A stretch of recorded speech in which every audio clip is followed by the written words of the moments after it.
Well, let's go to the US now, and joining us is our Washington correspondent, Jonathan Kersley, who's at the White House with all the latest, and that's where the US president spoke a little earlier today. So what did Donald Trump have to say? What more did he have to say, Jono? Pete, this was really interesting. It was the first time Donald Trump was live in front of television cameras speaking on Iran since launching Operation Epic Fury almost 3 days ago, and unsurprisingly, he was very much on the front foot, insisting the United States is well ahead of schedule, that it will easily prevail. Also outlining as much about justification for this conflict as anything else. He was essentially outlining the United States' case for action, talking about two objectives, insisting that this was about removing Iran's missile capabilities, that it was also about trying to stop them from funding and providing support to terror groups outside of Iran's own borders, that it was about annihilating the Navy. This was him explaining to the American people why he took this action alongside Israel. This is some of what he had to say on that. The regime already had missiles capable of hitting Europe and our bases, both local and overseas, and would soon have had missiles capable of reaching our beautiful America. Pete, interesting to note too the talk around the timeline. Obviously, he had declared this sort of 4 to 5 week timeline in some interviews yesterday, stood by that again today. But he seems to be leaving the door certainly ajar to being ready for it to go longer. This is what he had to say on that front. We have the strongest and most powerful by far military in the world, and we will easily prevail. We're already substantially ahead of our time projections, but whatever the time is, it's okay. Whatever it takes, we will always, and we have right from the beginning, we projected 4 to 5 weeks, but we have capability to go far longer than that. Jono, the President and the Defence Secretary and Joint Chiefs of Staff Chairman have outlined what was behind the mission as well. Has anything new been suggested?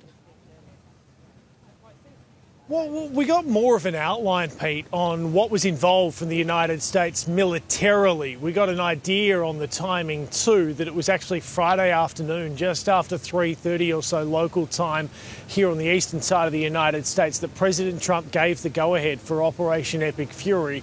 We're also learning too now that B-1 bombers went deep inside Iran as part of this mission. We know that they had dropped 2,000-pound bombs, striking some 1,000 targets. That was the US response as a whole. But the idea that B-1 bombers going deep inside Iran, that is new for the first time. We are hearing that level of detail about the American mission. And it is an American mission that Secretary of War Pete Hegseth said that the United States will carry on with. Today we heard the news of the 4th American fatality.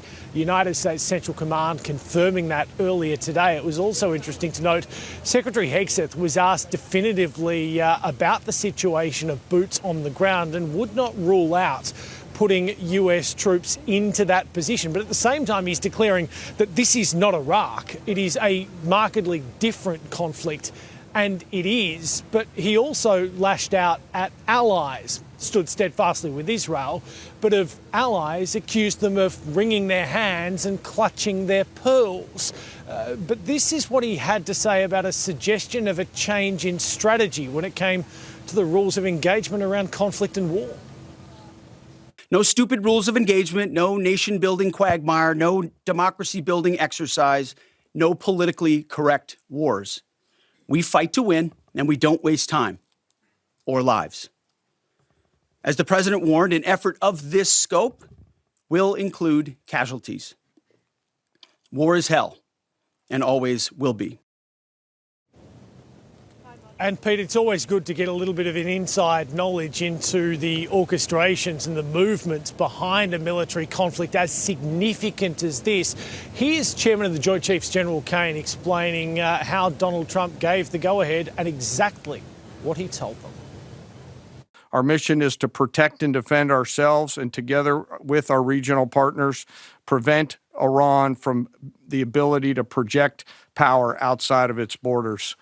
From precision strikes against key military infrastructure to persistent intelligence and targeting integration to the close coordination of the components across vast distances, the president directed, and I quote, Operation Epic Fury is approved. No aborts. Good luck. Pete, we know the American-Israeli strikes took out the Ayatollah Ali Khamenei, but as well as some 50 or so members of Iran's leadership. But also interesting to note, President Trump says when it comes to the biggest wave against Iran, well, that has not been seen yet. All right. That's Jonathan Kersley with the latest from the White House. Jonathan, thank you.